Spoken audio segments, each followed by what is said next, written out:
During the 7th and 8th centuries AD, a powerful new faith was about to change the world, the faith of Islam. Its followers launched a conquest not only by the sword, but with the power of ideas. 200 years after the death of Muhammad, his message and the new Arab Empire were transforming 3 continents. Now comes a new empire, a political new configuration, driven by a religious and newly defined civilization. This new civilization expanding beyond its own dreams within a period of very short time. Literally, the largest empire civilization had ever known.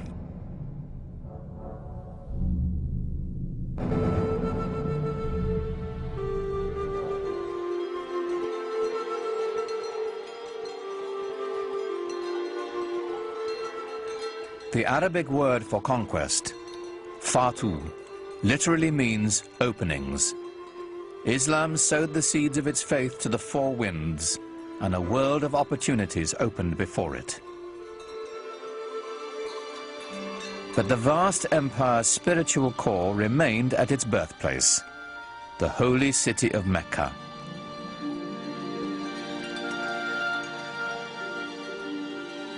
From every corner of the Muslim world, the faithful embarked on the traditional journey to Mecca, a sacred pilgrimage known as the Hajj. The pilgrimage became a central devotional and ritual feature in Islamic life. In fact, since the life of Muhammad himself, the pilgrimage has symbolized, probably more than any other Islamic ritual activity, unity among all people and equality.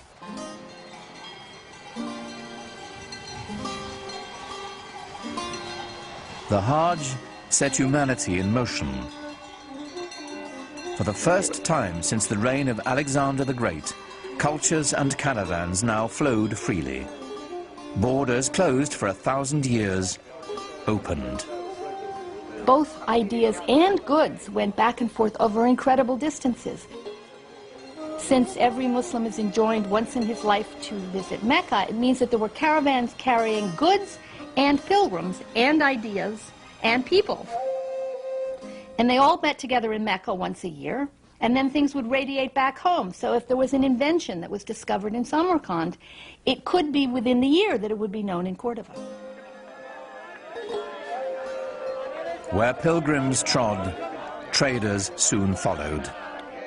Muhammad himself had been a man of commerce, and now the spread of his message brought with it the spread of trade and the Islamic way of life. Trade was incredibly important in the Islamic world simply because of its geographical position. It was, and still is, between West, what we call the West, and what people always called the East. So it was a natural land bridge connecting China to Europe.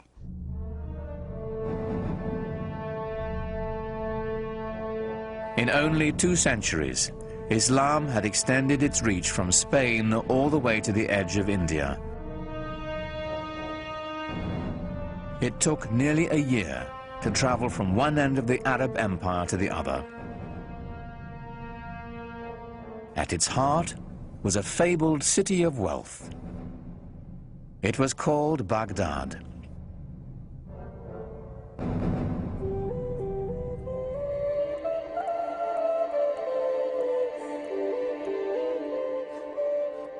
The palaces of ancient Baghdad have been lost over the centuries, but in its glory, it rivaled ancient Athens or Rome. It was a magnificent architectural achievement, the pride of Islam in a new age. One visitor left this account.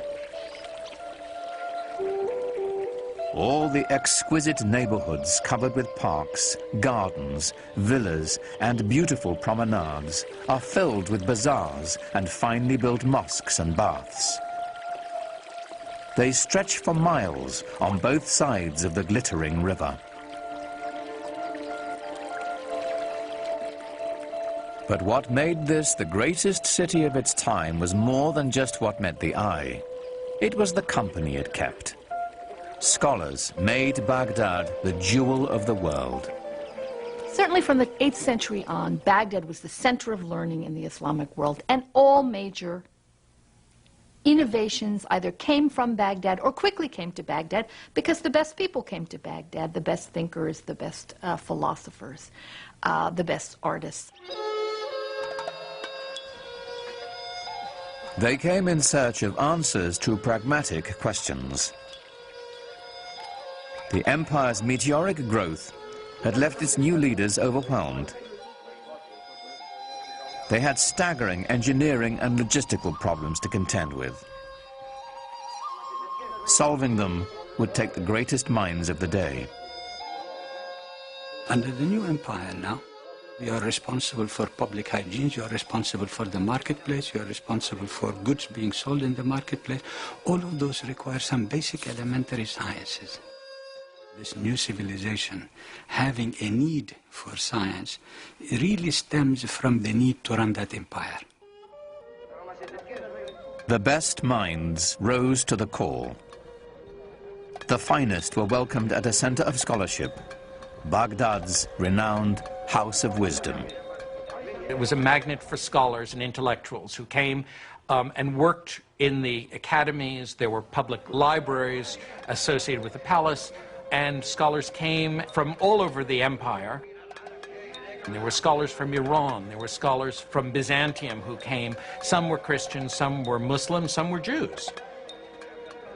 And all of these different sort of threads of human knowledge came together in the city of Baghdad. So the net effect of this is that you've got human individuals from radically different cultural traditions being thrown into the same crucible. The challenge that greeted these scholars was daunting. The great works of the ancients had to be transformed into a wholly new body of knowledge.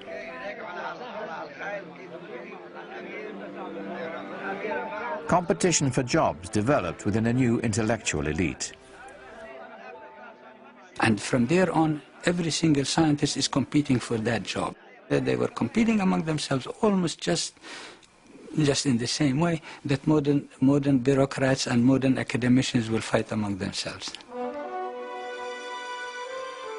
Scholars were dispatched across the empire to locate as many ancient texts as possible. The first international scientific venture in history. Unlike their Christian counterparts, Muslim thinkers saw no insurmountable contradiction between their faith and the laws governing the natural world. So they embraced Aristotle and Plato, writers the Christian church considered blasphemous. So this is the time when we begin to see scientists, bureaucrats, what have you, going and seeking from whatever civilization that had any sciences before, be it the Greek, be it the Indian, be it the Persian, and so on. From the Hindus came mathematical concepts that guide us today. It was the scholars of the House of Wisdom who developed the system of Arabic numerals, still in use.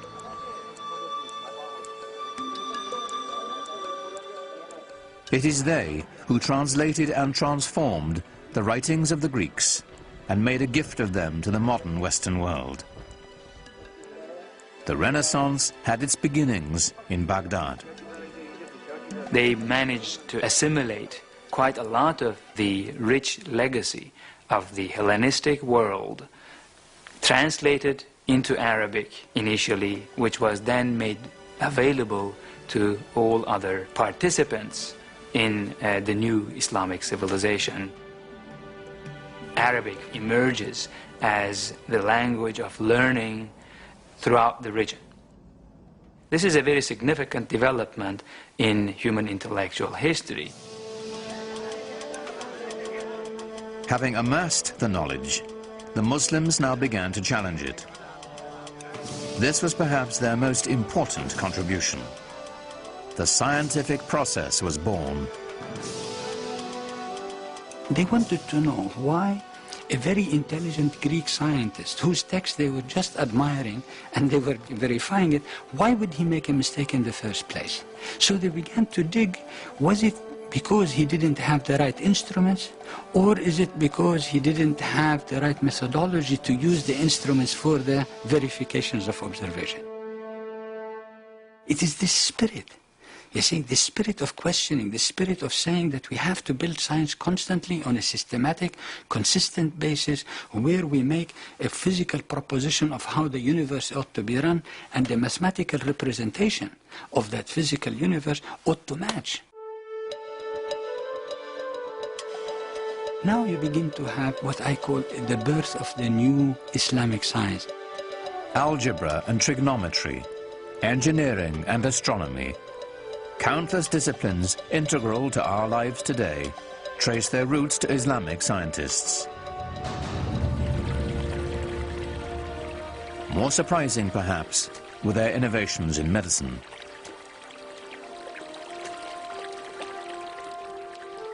At a time when Europeans were praying to the bones of their saints to cure their illnesses, Muslim physicians developed an innovative theory that disease was transmitted through tiny airborne organisms, the precursor to the study of germs.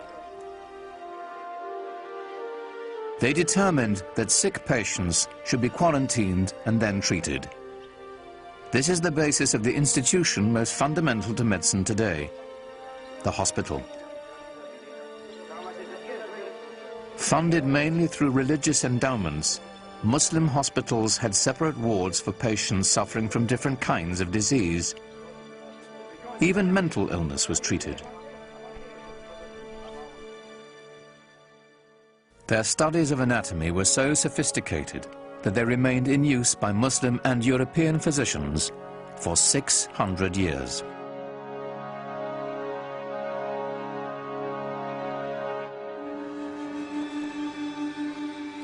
Muslim scientists were especially intrigued by light, lenses, and the physiology of the human eye.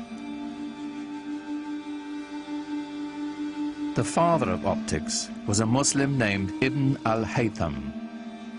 His work with lenses eventually led to the invention of the modern camera. He produced the first treatise that ventured to explain how the eye actually sees.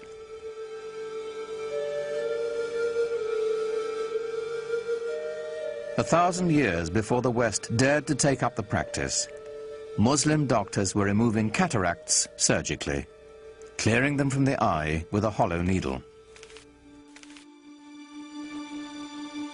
But for all this knowledge to transform and illuminate an empire, it had to be copied and shared across 100 different cities in the Islamic world. For this, there was a new invention, one that is still fundamental to learning and knowledge today: paper.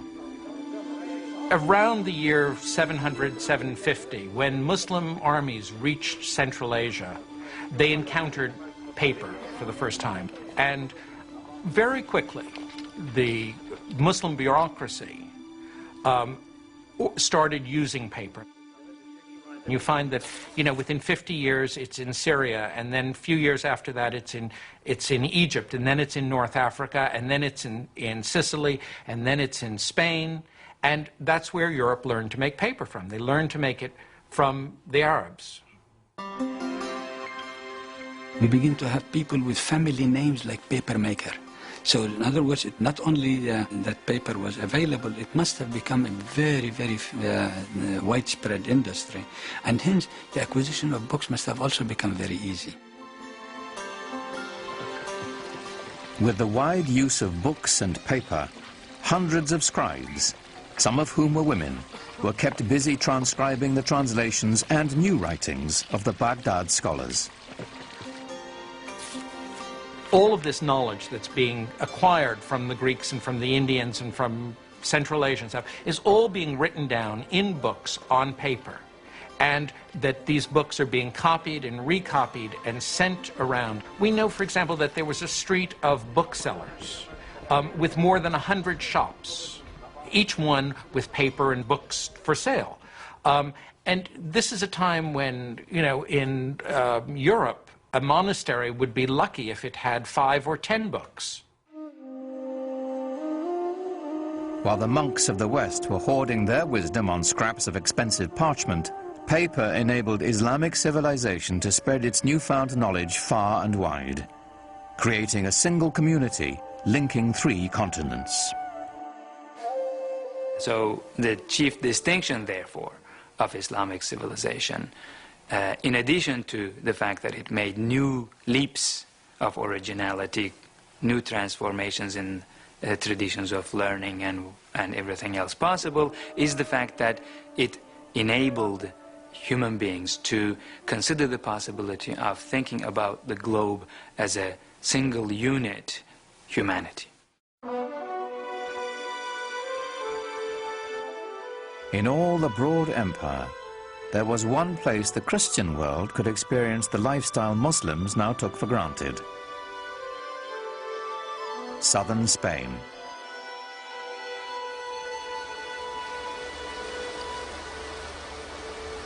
Here, on the European continent itself, Islamic culture would begin to have an effect on the European civilization around it. 1,000 years ago, the Spanish city of Cordoba was a center of learning and culture that rivaled Baghdad. Today, Cordoba's narrow lanes hearken to its medieval past. During the Dark Ages, this was the most prosperous and sophisticated metropolis on the continent. It had streetlights and paved roads, libraries, hospitals and palaces. This was a city of light, a Muslim city. The city of Cordoba in the 9th and 10th centuries was one of the biggest and most exciting in Europe. We have descriptions of it by people coming and saying, all these flowers everywhere, this open streets, this wonderful light coming down. Northern cities were dark. Cordoba had running water. People lived in big houses. In contrast, in Paris, people lived in shacks by the side of the river.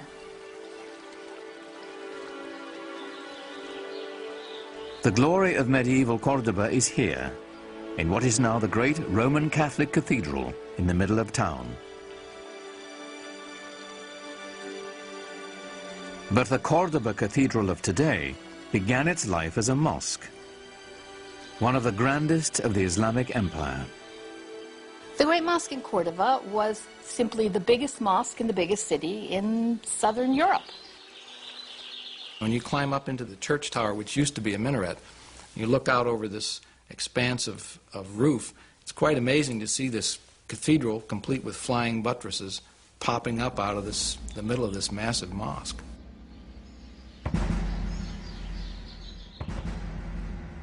Many people came to visit it to view the wonders of the mosque, which had rib vaulting, the kind of vaulting which is like this, and which 100 years later, by a mere coincidence you might think, but not at all a coincidence, appears in the Gothic cathedrals of Northern Europe, in Lincoln Cathedral, in Chartres Cathedral in France. Where does that come from? Obviously influenced by the great Mosque of Cordoba in the south of Spain. For the occasional European Christian traveler, Cordoba was their one opportunity to glimpse the Islamic world. What they saw was shocking. Most of Europe at that time languished in poverty and squalor. Cordoba was a pageant of prosperity and enlightenment.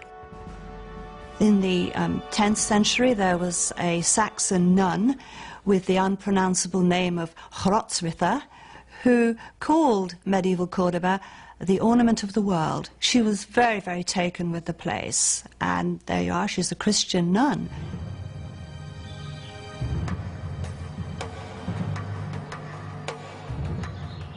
As Europeans made their way from the cold stone of their northern castles into the glorious Muslim cities of southern Spain, they couldn't help but be impressed. In the green hills above Granada was a palace of startling elegance. a shining example of the richness and sophistication Islam brought to medieval Europe. It is called the Alhambra.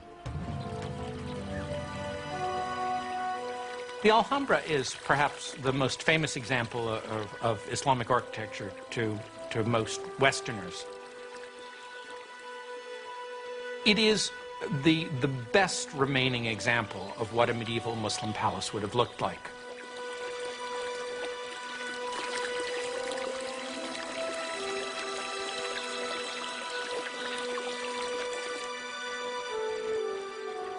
Echoed in the finely carved geometric plasterwork and marble pillars is a vanished lifestyle of extraordinary luxury.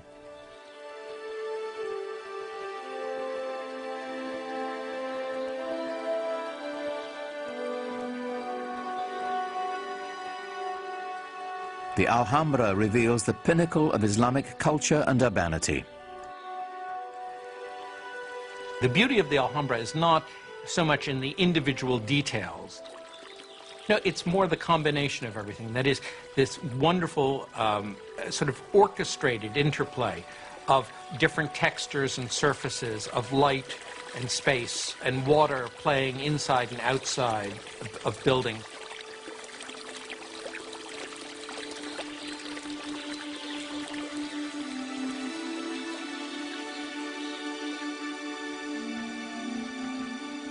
It's almost like a symphony of different elements that are very carefully brought together to provide exquisite enjoyment.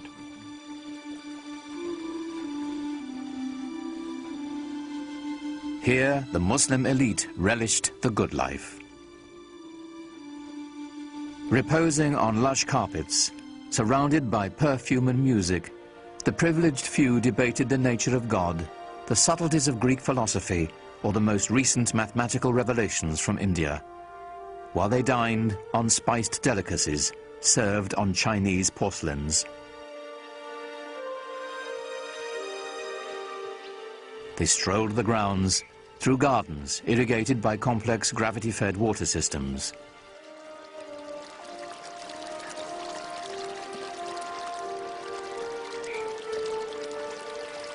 How far Muhammad's followers had come from the life of desert nomads. How distant they felt from the rest of the European continent they now shared. Christian Europe, due north, was struggling on through the Dark Ages.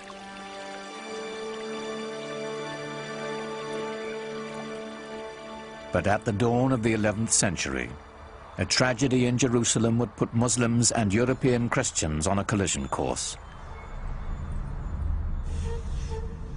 Jerusalem was ruled by an Egyptian caliph, an infamous man named Al-Hakim. Al-Hakim was certainly a deviation from the norm. Clinically speaking, I suppose today we'd regard him as a madman, as someone who was simply insane.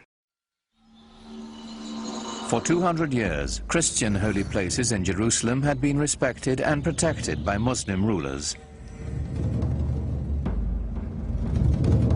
In 1009, the Egyptian ruler Al-Hakim broke with that tradition. He ordered the holiest church in Christendom destroyed. And horror of horrors, he burnt down the Church of the Holy Sepulchre in Jerusalem. Now, nobody knows quite why he did it, and you can have your own theories about it, but the fact of the matter was that that sent shivers of terror and anxiety through Christendom. In a way, of course, Al-Hakim was the one exception that proved the rule for Christians that Christians had been speaking of for centuries, of Muslims as intolerant, mad, slavering heretics who simply could not be expected to abide by the rules of civilized human beings.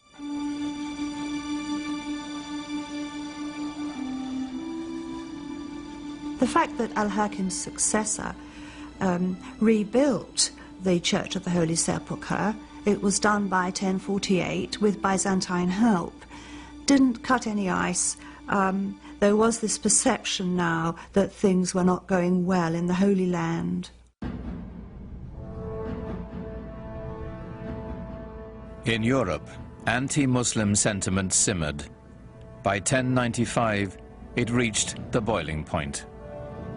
Pope Urban II spent most of that year traveling through France, imploring his feudal lords to unite in a campaign of bloodshed. Hasten to exterminate this vile race from the lands of your eastern brethren, the Pope demanded. Jerusalem is the navel of the world. She cries out to be liberated. Christ himself commands it. So we've got a merging or a coming together of military service and religion, which served the purposes, if you like, of a pope who in 1095 made his famous call to crusade to rescue the endangered holy places in the East, and in particular Jerusalem.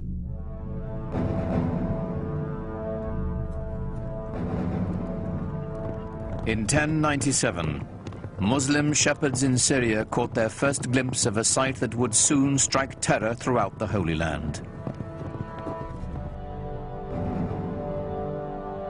When the Crusaders struck, by sheer chance, the Arab Empire was at its most vulnerable, broken into feuding kingdoms and petty dynasties. They couldn't have chosen a better moment, because the Muslim world was in a very fragmented state. The great rulers of the time had died, and into that power vacuum there came this most unexpected enemy, the Crusaders from Western Europe. Who would have thought that a new enemy would come to the Islamic world from that unexpected quarter? It was completely unprecedented. It was a real surprise. The Muslims didn't really know who they were. They thought they were just another lot of Byzantines who were coming, as usual, to be a nuisance and fight on the borders. They had no idea that there was this extraordinary surge of religious fervor and fanaticism coming from Western Europe, and that the aim of this group was Jerusalem.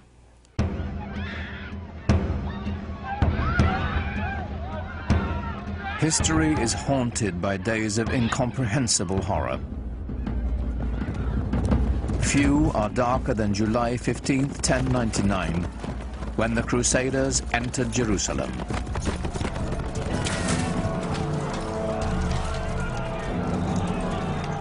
The massacre must have been terrible. The fear, the fleeing of the population. It must have been horrendous.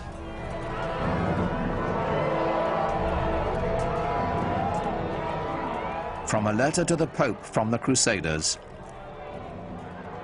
If you want to know what was done to the enemies we found in the city, know this. Our men rode in the blood of the Saracens up to the knees of their horses. They saw the holy city and they were in a state of exultation. And perhaps that's why, when they flooded through the gates of the city, that they were fired up with fanaticism and zeal, and that's why there was this terrible massacre in the name of Christendom. It was a blot on the name of Christendom in the Muslim view, and justifiably so. Even Christians weren't spared. At the Church of the Holy Sepulchre, dozens of worshippers from Eastern sects were massacred. To the Crusaders, they were nothing more than foreigners. The Christian chronicles record the carnage. The Saracens, who were still alive, dragged the dead ones out and made huge piles of them. Such a slaughter of pagans no one has ever seen or heard of. The pyres they made were like pyramids. They shocked the Muslim world when they came. There are a number of extremely moving lamentations in poetry which date from that period. And the Arab poets of the time talk about the feelings of anguish and terror which the Crusaders, or the Franks as they're called in the Arab sources, caused the local people, the old women, the young girls, those who are cloistered away in their houses are trembling with fear.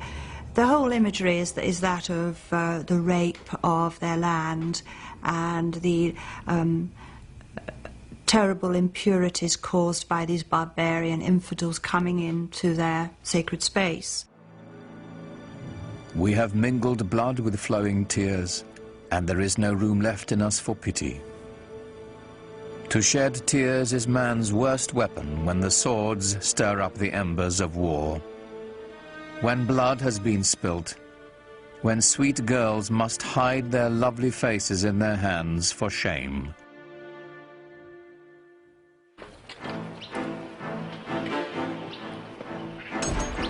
The First Crusade was over.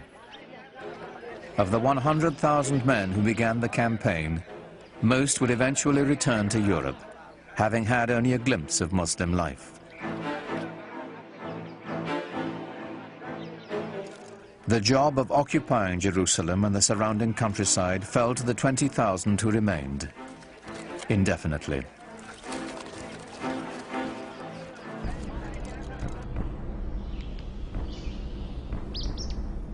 To secure their occupation, the intruders did here what they had done in Europe. They built castles. The Crusaders built the finest castles that the Near East has ever seen, and the proof of that is that they're still there. When everything else may have faded away, the Crusader castles remain a living testimony to their presence. And Crac des Chevaliers in Syria is the Crusader castle over them all. It's very, very big, it's strong, it's impenetrable.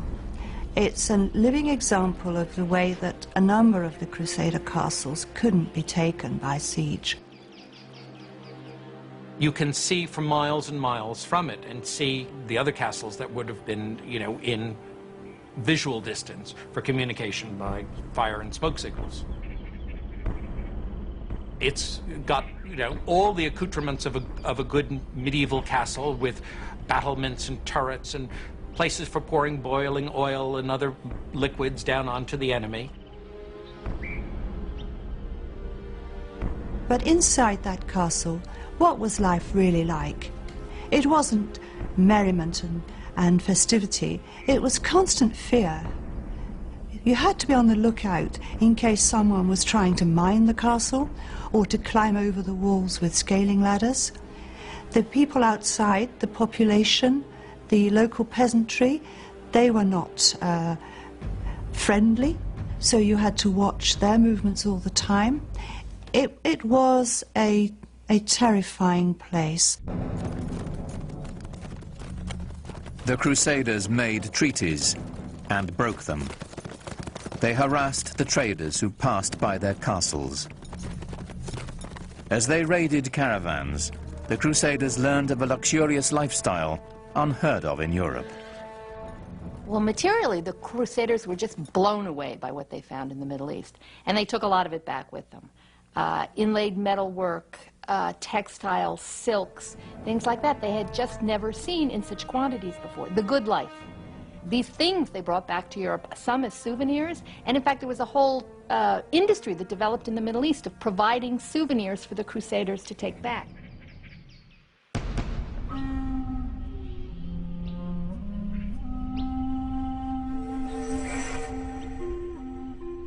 It is perhaps a Western bias to imagine the Crusaders were a decisive force in world events, devastating to the Islamic culture and trade.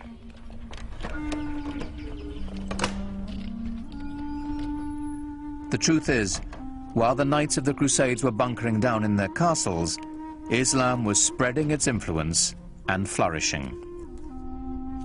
Muhammad's message rang out as clear and strong as it ever had. Allahu Akbar! Allahu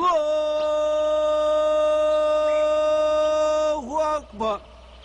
Ashhadu an la Mosques were now on every horizon. They welcomed traders. They housed schools and hospitals. Through Islamic architecture, literature and music, a vibrant culture was emerging in celebration of a singular faith. أعوذ بالله من الشيطان الرجيم بسم الله الرحمن الرحيم إنا أنزلناه في ليلة القدر وما أدراك ما ليلة القدر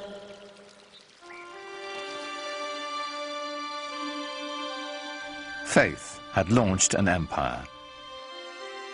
Culture was now enlivening it. But ultimately, what united it was trade. For the Muslims, trade, like science, brought innovation. Business was expedited by a revolutionary concept called the sak, a cheque that could be written in Spain and cashed in India.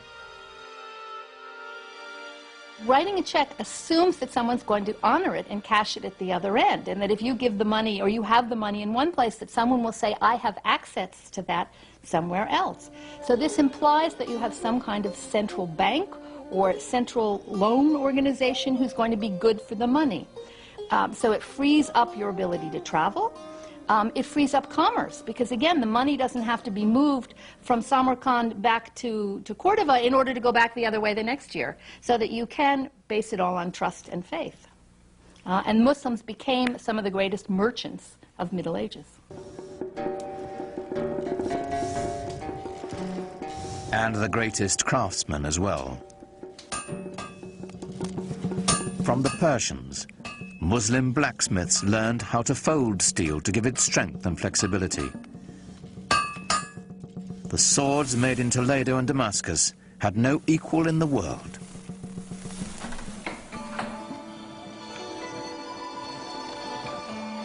But the economic backbone of Islam's expanding wealth was textiles. The demand for the products of Muslim looms was enormous, for cashmere, cotton and silk. Textiles were simply the gas and steel industry of medieval times, because you have to think of textiles not only as growing the plants, but making all the dyes, and it was the dyes that were particularly expensive and imported the farthest. And then you need all the fixtures and mordants and equipment for looms, and then you need to transport these textiles. So collectively, the industry of making and transporting textiles was the mainstay of the economy.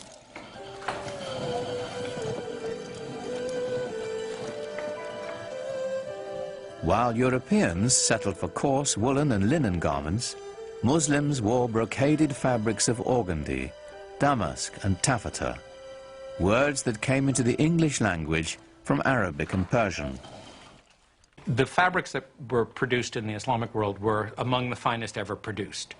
And they were made of not only plain linen or cotton, but also very, very fancy silks, cloth of gold where silk thread is wrapped with gold, and with very, very complicated patterns.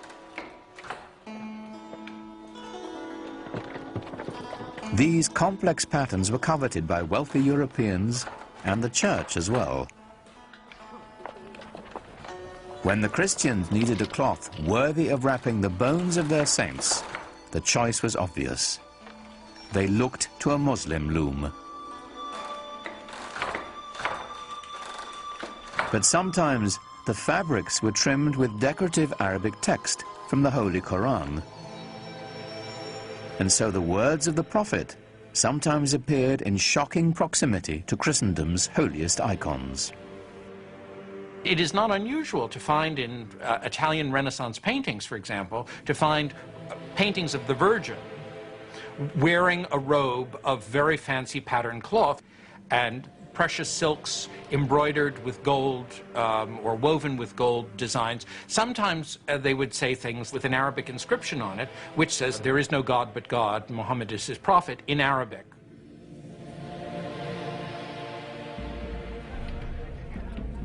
After almost 100 years of broken treaties and sporadic fighting, the Muslims reached a turning point in their struggles against the Crusaders. It came in the person of one of Islam's most celebrated figures. His name was Salah ud-Din, but the West would remember him and come to revere him as Saladin. There is certainly one thing that we must recognize about Saladin, and that is that he was successful where many others of his faith and of his part of the world had not been. That he possessed one unusual feature, in addition to his intelligence and his robust physical strength. He certainly seems to have been a great inspirer of his military followers. In 1187, Saladin amassed an army of 12,000 mounted warriors and lured the Crusaders out of Jerusalem onto a plain between two hills called the Horns of Hattin.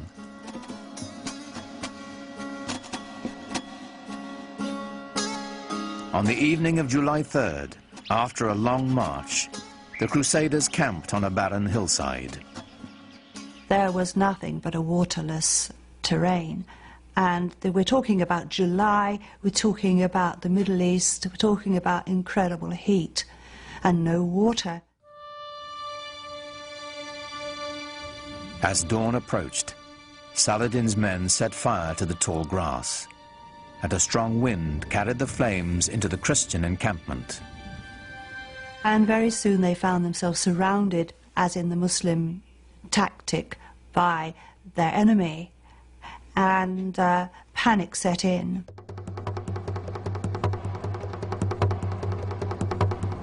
The flames bore down on them, and the heat became intense, Saladin's secretary wrote. The people of the Trinity were consumed by the fire of flames, the fire of thirst, and the fire of arrows. The army of the Crusaders was totally decimated. The victory at Hattin was a real turning point for Saladin. It meant that he could then proceed to take Jerusalem later on that year. 3 months later, Saladin entered Jerusalem. For the first time in almost a century, the call to prayer floated over the holy city once again. Allahu Akbar, Ashhadu an la ilaha illallah, Ashhadu an la. And yet, remarkably, Saladin leveled no retaliation against Christians or their holy places. In the Church of the Holy Sepulchre, Mass was celebrated as usual. Saladin also decreed that Christians who wished to could leave the city with their property. Those who chose to stay would be allowed to worship freely. When his reputation reached Western Europe of the way he had behaved in Jerusalem over the conquest, he gradually became the most famous Muslim of all time. Saladin's victory did not put an end to Western aspirations in the Near East. Other crusades would follow, though, as with the first, they would hardly have an impact on the larger Islamic culture. The Crusaders would eventually be driven from their citadels along the coast and return to Europe. Their only lasting legacy, a few abandoned castles. But the returning Crusaders found themselves changed by their contact with Islamic culture. The long-term impact on European life would be profound. They were just amazed by the material culture that they found there. I mean, the quality of the merchandise, the quality of the goods was far better than anything they could find at home, and they brought it home with them. They came back, for example, with a taste for highly spiced food. They imported pepper and cinnamon and other Oriental spices because their taste buds had been whetted by a different cuisine. We know that they found out the delights of using soap when they were in the Middle East, and it would appear that that caught on back in Europe. After the Crusades, many Europeans were far more open to the ideas of what was going on to the East, what was happening in other parts of the world. They simply couldn't be as insular as before. Lots of people were open to, well, what's out there? Let's explore this. Let's see this. New intellectual thoughts. Let's see what these people are writing. Let's learn languages. This is when people start to learn Arabic slowly in the West. As the barrier of language dissolved, ideas born in the great Muslim cities began to filter into Europe, ideas that would forever change Western thought.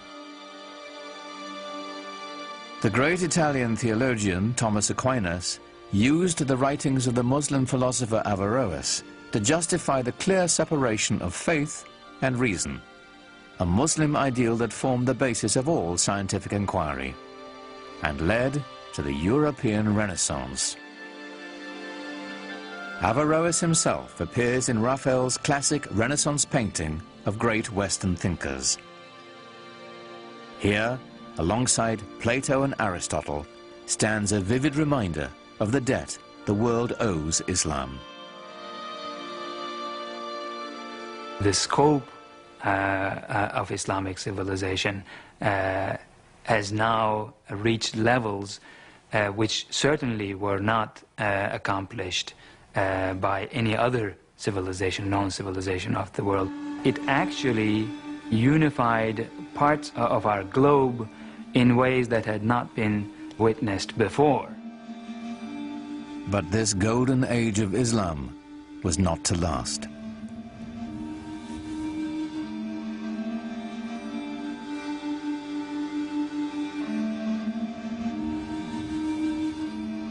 After shrugging off the Crusades and bringing the precious gift of knowledge to Europe, the great cities of the Islamic Empire would be brought to ruin by a force more terrible than anything the Europeans could muster.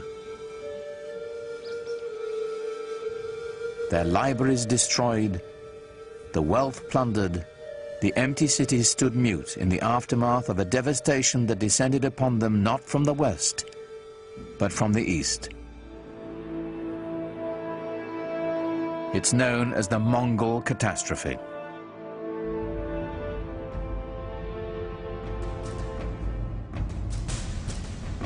The Mongols were Turco-Mongolian nomads from the steppes of Central Asia.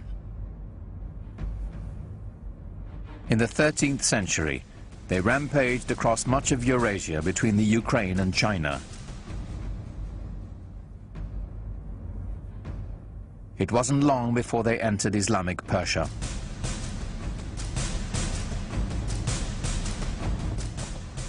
To the cultured, urban Muslims, these guys were a bunch of savages.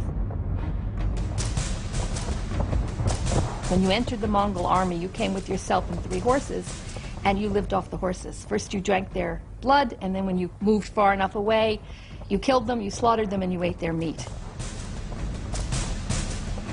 And that's why they could go so far and survive so long. Terror was the Mongols' principal tactic. One of the local Iranian leaders foolishly decides to kill off the emissary that the Mongols have sent. And in doing that, he evokes the anger of the Mongols, who want to use him as an example. And they use this retaliatory technique often of killing off entire towns, wiping them out as examples. And so they build these fantastic towers of skulls where they pile up all the dead bodies as an example, and then all the other towns around immediately give way.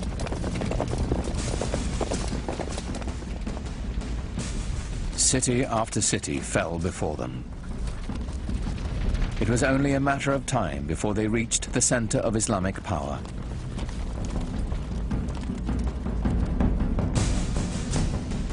On February the 10th, 1258, the Mongols took Baghdad.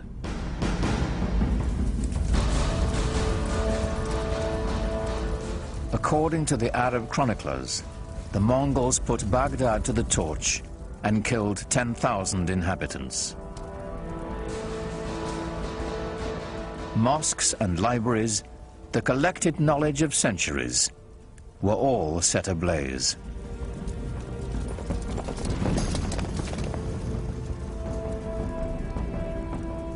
Within less than 50 years, the Mongols seized the heart of the Islamic Empire from the Arabs.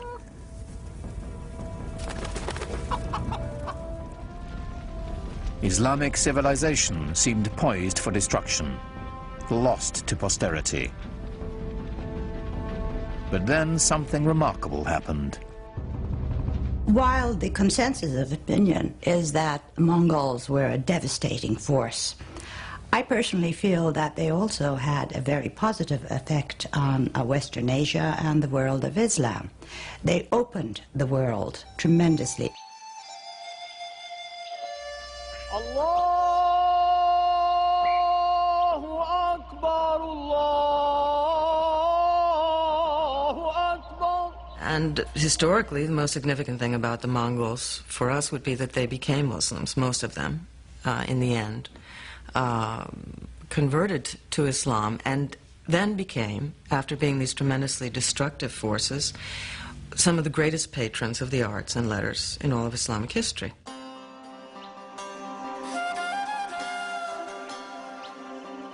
The conversion and its lasting effect was extraordinary. Within a decade, the Mongols had gone from building towers of human heads to building mosques glorifying God.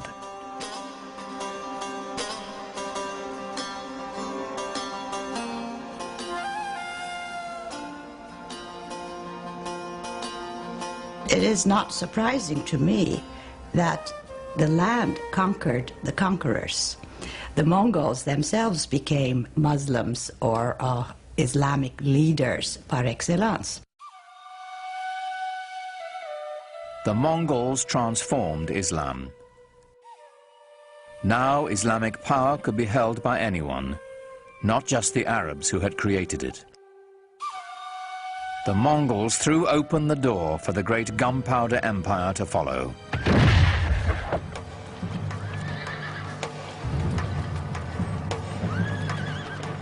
The empire of the Ottoman Turks.